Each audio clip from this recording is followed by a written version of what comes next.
Bismillahirrahmanirrahim. Assalamualaikum warahmatullahi wabarakatuh. Apa khabar kamu semua? Saya doakan kamu semua sihat-sihat selalu. Okay, baik, pada pagi ini insya-Allah kita akan mempelajari subjek pendidikan Islam di dalam tajuk adab. Di dalam bidang adab, tajuknya iaitu sayangilah haiwan. Kamu boleh buka muka surat 177. Muka surat 177. Baik, bismillahirrahmanirrahim. Alhamdulillahirabbil alamin wassalatu wassalamu ala Rasulillah wa ala alihi wa sahbihi ajma'in. Baik. Di dalam gambar di muka surat ini menunjukkan kepada kita sekumpulan orang murid. Mereka ini sedang barangkali melawati sebuah ladang ternakan. Ada lembu di situ, ada arnab dan ada ayam di situ. Okey, sebenarnya lawatan-lawatan ini adalah amat penting bagi kita untuk kita mengenali habitat haiwan dan segi penjagaan haiwan. Dan di sana ada maklumat mengenai penjagaan haiwan dan juga info-info yang berkaitan dengan haiwan yang berkenaan. Misalnya lembu. Okey, lembu ni ada beberapa jenis lembu. Ada lembu India, ada lembu seladang, gaurus tu. Ada lembu gaur, ada lembu Australia dan sebagainya lah. Dan di Malaysia ni pun ada juga lembunya. Okey, dan penjagaan haiwan-haiwan ini merupakan satu benda yang amat perlu bagi kita untuk kita ketahui bagaimana haiwan itu boleh hidup, boleh survive diri dia. Contohnya haiwan yang berada di dalam hutan. Sekarang ini kehidupan mereka amatlah terancam sekali, terutamanya haiwan-haiwan yang kita tahu seperti harimau. Yang mana haiwan seperti harimau diancam kepupusan di atas faktor-faktor yang lain seperti pembalakan, penerokan hutan dan sebagainya. Jadi bila ekosistem ini terganggu, maka haiwan-haiwan ini dia akan hidup dalam keadaan tidak normal, tidak seperti biasalah.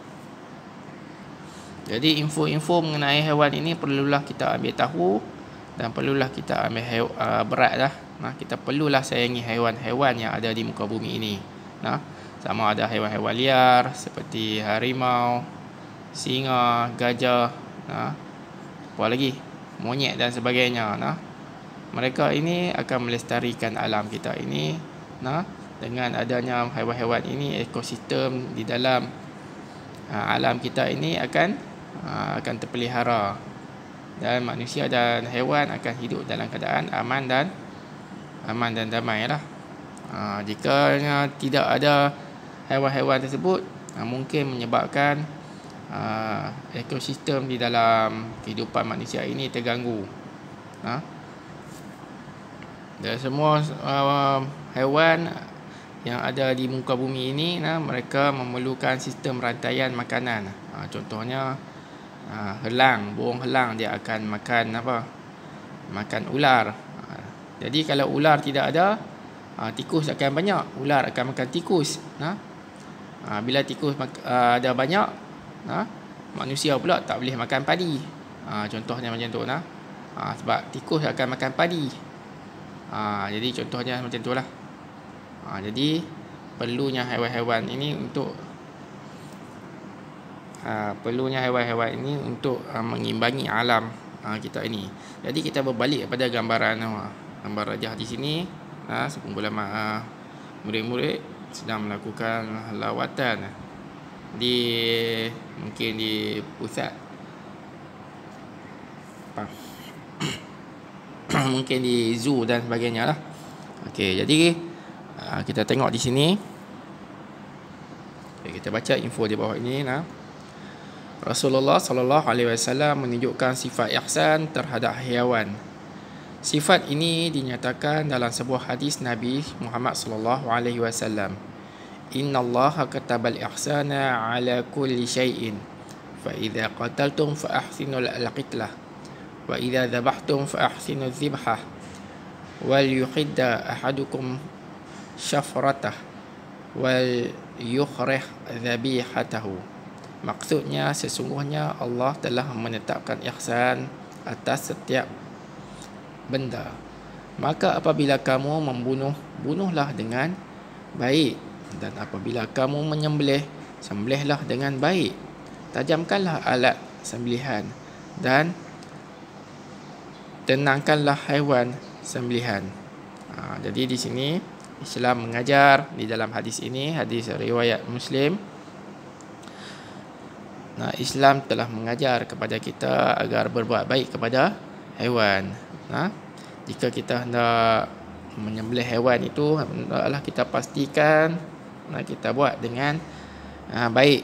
Terlebih dahulu mestilah ditajamkan pisau agar haiwan tersebut ketika disembelih tidak merasa sakit. Dan tenangkanlah haiwan sembelihan, dan kita mesti tenangkan ya bila nak sembelih. Contohnya nak sembelih lembu ke ayam ke, janganlah kita bagi nampak mata pisau tu kepada haiwan-haiwan tersebut. Nanti dia tidak akan tenang. Jadi hendaklah kita sembunyikan mata pisau tersebut, dan lakukanlah dengan baik. Bacalah Bismillahirrahmanirrahim sebelum kita melakukan sembelihan. Jadi agama Islam ni adalah agama yang indah sekali. Dia mengajar umatnya agar berbuat baik sesama manusia, hatta sehingga haiwan pun hendaklah kita memelihara dan menyembelih dengan baik. Jadi marilah kita melihat daripada muka surat 178, iaitu adab terhadap haiwan. Mari kita baca, fahami dan hayati adab terhadap haiwan. Yang pertama, memberikan perlindungan dan tempat tinggal yang sesuai. Jadi yang semestinya jika kita hendak memelihara haiwan, semestinya kita memberikan perlindungan, tempatnya yang sesuai. Janganlah kita belah lembu, kita ikat di tengah-tengah panas yang terik. Contohnya seperti mana yang kita nampak lah selalu, kadang-kadang kita nampak lembu tu ditambat di kawasan yang lapang yang tidak ada pelindungan bagi dia. Contohnya kalau nak tambat lembu, mestilah ataupun kambing, tambatlah di tempat yang ada pokok supaya dia dapat berteduh. Itu maksudnya. Kerana haiwan-haiwan tersebut mungkin dia berdoa kepada Allah, apalah nasib aku ya Allah, aku telah ditambat oleh Tuhanku di tempat yang panas ini. Kerana kita telah melakukan kezaliman terhadap haiwan tersebut. Jadi kita takut kerana suara-suara haiwan yang kita tak dengar ni mungkin dia mengadu kepada Allah SWT. Jadi kita mestilah berikan tempat perlindungan yang sesuai bagi haiwan tersebut. Kalau lembu tu kenalah kita bina kandang. Kalau ayam tu mestilah kita bina reban. Contohnya macam tu. Yang kedua, belas kasihan terhadap haiwan. Jika kita hendak memelihara haiwan, hendaklah kita belas kasihan terhadap haiwan. Kalau kita tidak sekalipun memelihara haiwan, janganlah kita melakukan kekejaman dan kekerasan terhadap haiwan. Hendaklah kita kita kasihan terhadap haiwan. Walaupun kita tidak belah haiwan, contohnya belah kucing. Saya suka mengambil contoh rakan saya yang suka ada di dalam keretanya iaitu makanan kucing yang kering tu, yang biji-biji tu. Jadi dia pergi ke mana-mana, dia nampak kucing yang berkeliaran di pasar ke ataupun di mana-mana dia jumpa, dia akan berikan makanan kepada haiwan tersebut, bagi makanan haiwan pada kucing tersebut. Ini adalah satu benda yang harus kita pujilah. Kalau siapa buat macam ni, jadi dia telah melakukan ihsan. Mana kita tahu dengan sedikit sedekah yang kita bagi kepada haiwan tersebut, mungkin Allah SWT memasukkan kita ke dalam syurga di atas ihsan kita terhadap haiwan. Baik, yang ketiga, memberikan makanan dan minuman yang berkhasiat. Okey, jadi sekiranya kita membelah haiwan, hendaklah kita memberi makanan yang berkhasiat. Kalau belah kucing, jangan kita beri kucing yang janganlah kita beri ikan yang telah rosak kepada kucing tersebut. Nanti kucing itu akan dapat keracunan. Jadi kita telah menganiayai kucing tersebut. Begitu juga dengan minuman. Jika kita hendak memelihara haiwan juga, minumannya haruslah kita tukar. Jangan biarkan air minuman itu berminggu-minggu tidak tukar. Dikuatiri air minuman itu mengandungi bakteria dan juga kuman yang boleh membahayakan kucing tersebut. Okey, baik. Seterusnya, yang keempat, penjagaan dan rawatan yang terbaik. Jadi sekiranya haiwan yang kita pelihara itu mendapat penyakit, hendaklah kita merawat dengan baik. Jadi berubatlah haiwan tersebut dengan semampu yang kita boleh. Kalau kita ada duit lebih, bawalah kita haiwan tersebut berjumpa dengan doktor haiwan, doktor veterina. Doktor veterina ni doktor haiwan. Jadi mungkin juga haiwan tersebut akan berdoa kepada Allah SWT, tapi kita tak dengar lah. Mungkin dengan sebab-sebab tersebut Allah SWT menyayangi kita di atas perbuatan kita yang merawat haiwan tersebut. Yang kelima, hindari perlakuan zalim. Seperti mana yang kita telah lihat di dalam media sosial pun banyak ditunjukkan haiwan-haiwan yang kena zalim, kena jerut leher, kena ikat lah, kena bakar lah. Jadi ini adalah satu perbuatan yang tak baik. Mungkin di atas penganiayaan haiwan, manusia menganiaya haiwan tersebut, mungkin dia mengadu kepada Allah dan Allah SWT menimpakan musibah kepada kita. Mana kita tahu kan, sekarang dengan macam-macam masalah, masalah COVID sekarang, pandemik COVID, tsunami dan sebagainya, mungkin ini doa-doa daripada haiwan-haiwan yang telah teraniaya sebab di atas perbuatan manusia yang melakukan kezaliman. Kerana terjadinya kemusnahan ataupun kerosakan di atas muka bumi ini, di atas tangan-tangan manusia lah yang melakukan kerosakan di muka bumi ini. Baik, yang keenam, menjaga habitat haiwan untuk mengelakkan kepupusan. Inilah benda yang harus kita pelihara di dalam dunia kita ini. Kita kena pelihara habitat semula jadi haiwan seperti hutan. Kalau di Malaysia ini khususnya di hutan kita kena pelihara. Elakkan penebangan hutan secara berleluasa dan juga aktiviti pembalakan haram. Jadi ini boleh menyebabkan habitat semula jadi haiwan-haiwan terjejas. Jadi haiwan-haiwan yang ada sekarang ni pun dah hampir diancam kepupusan. Gajah, harimau bintang, harimau akar, harimau pun ada beberapa jenis. Jadi sekiranya pupus, generasi yang akan datang mungkin hanya melihat gambar sahaja. Jadi perlulah kita menjaga alam sekitar kita ini agar haiwan-haiwan tersebut dapat hidup dengan aman dan bahagia, dan mereka akan dapat beranak pinak. Jadi kita berbalik pada ekosistem alam kita ni akan menjadi baik jika adanya haiwan-haiwan dan tumbuhan-tumbuhan yang ada di hutan. Seterusnya yang ketujuh, tidak membunuh haiwan tanpa sebab. tidak membunuh haiwan tanpa sebab. Jadi Islam mengajar umatnya agar tidak membunuh haiwan tanpa sebab. Buat apa kita nak bunuh haiwan? Nak bunuh burung, nak bunuh apa lagi? Hatta semut sekalipun janganlah kita bunuh tanpa sebab. Contohnya sekiranya macam dia nak mengganggu kita, bolehlah kita bunuh. Tapi bunuh pun dengan ihsan lah. Janganlah kita ambil api kita bakar dia. Jadi itu adalah satu perbuatan yang tak baik. Jadi nak bunuh pun mestilah bersebab. Contohnya ular yang berada di dalam hutan, biarkanlah dia, jangan kita bunuh dia. Sebab itu adalah habitat semula jadi dia.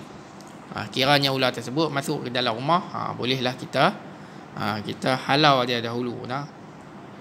Kiranya dia kita tidak dapat menghalau dan masih berada di rumah itu, bolehlah kita bunuh ular tersebut. Sekarang di muka surat 179, kita baca sedikit kebaikan mengamalkan adab terhadap haiwan. Apakah manfaat yang kita akan perolehi jika kita berbuat baik kepada haiwan? Jadi yang pertama, manfaat yang pertama adab terhadap haiwan ni, jika kita amalkan, haiwan tersebut akan terhindar daripada sebarang ancaman. Haiwan tersebut akan terhindar daripada sebarang ancaman. Yang kedua, menjadikan sihat dan dapat membiak dengan baik. Itulah sebab-sebab kita perlu menjaga haiwan dengan baik.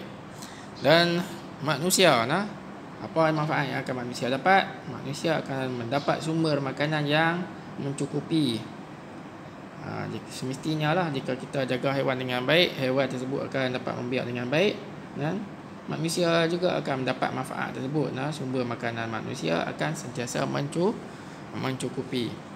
Yang kedua, menjana ekonomi. Haiwan-haiwan tersebut bolehlah kita pelihara sebagai satu untuk mendapatkan sumber ekonomi. Sumber ekonomi untuk diri sendiri, untuk manfaat keluarga dan juga negara. Okey, jadi manfaat seluruhnya, alam ini akan terpelihara, habitat terpelihara, melestarikan ekosistem alam. Jadi jika kita menjaga, kita melakukan adab terhadap haiwan-haiwan ini, ekosistem negara akan pulih dan akan menjadi elok. Jadi ekosistem ni merupakan satu kebergantungan manusia terhadap haiwan, kebergantungan haiwan terhadap alam, dan alam kepada manusia kepada haiwan. Dia akan menjadi lebih baik. Macam contoh kitaran makanan lah yang saya sebutkan sebentar tadi. Okey, macam tu. Jadi kalau ekosistem, contohnya penebangan balak secara haram, penebangan hutan, jadi ia menjejaskan ekosistem. Jadi haiwan-haiwan tersebut tidak ada tempat tinggal, dan ini boleh menjejaskan ekosistem alam. Jadi di bawah ni ada sedikit info. Beradab terhadap haiwan dituntut dalam Islam, tetapi sekiranya haiwan tersebut memudaratkan kita, dibenarkan membunuhnya. Seterusnya murid-murid, marilah kita membuat sedikit aktiviti latihan di buku Success A Pendidikan Islam. Jadi murid-murid bolehlah membuka muka surat 86. Kita baca dulu info-info yang ada di sini. Sayangi haiwan. Adab terhadap haiwan, yang pertama, memberikan perlindungan dan tempat tinggal yang sesuai. Nombor 2, belas kasihan terhadap haiwan. Yang ketiga, menjaga habitat haiwan untuk mengelakkan kepupusan. Yang keempat, penjagaan dan rawatan yang baik. Yang kelima, tidak membunuh haiwan tanpa sebab. Yang keenam, memberikan makanan dan minuman yang berkhasiat.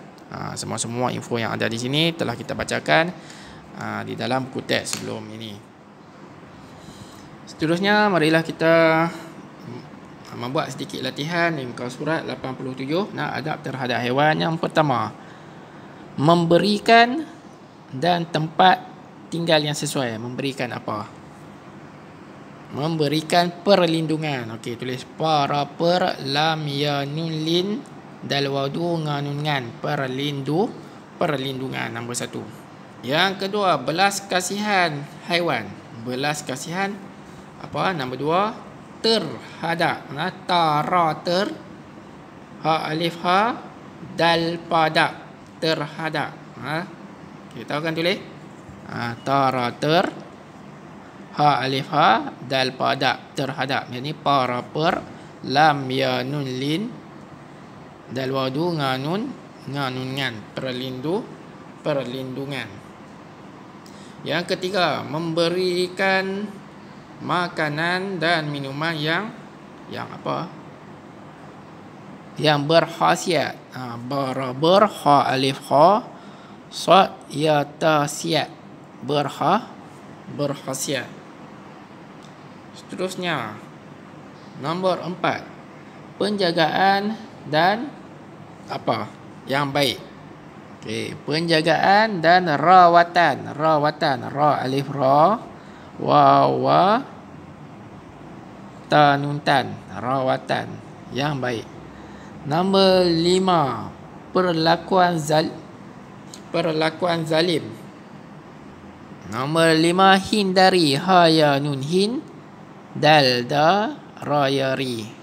Hindari perlakuan zalim. Yang keenam, menjaga habitat haiwan untuk mengelakkan nombor 6, kepupusan.